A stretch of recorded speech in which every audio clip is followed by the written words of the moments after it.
गइलू झूठा हूँ के जाने काहे प्यार कइलू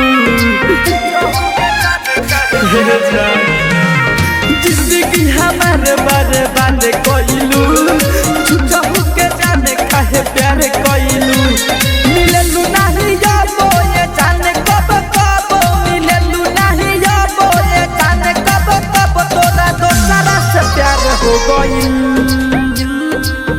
हम तोरे खातिर बहानी कुमार सुनो ये हमर यार काहे रखिया से दूर भइलू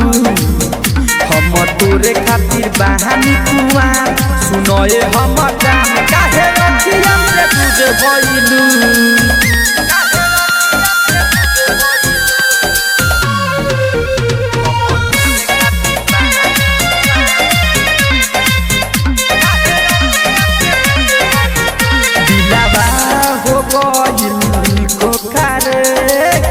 काहे दिहले ते ऐसन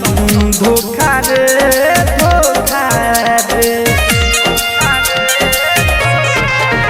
दिलवा हो गइल खोखा रे काहे कइले ते दिलवा खोखा रे सोची सोची बात कटे ना दिन रात सोची सोची बात कटे ना दिन रात काहे कवन हम तोहरे ला बहानी कुमार सुनो ये हमर यार काहे रखिया से दूर भइलू हम तोहरे ला बहानी कुमार सुनो ये हमर यार काहे रखिया से दूर भइलू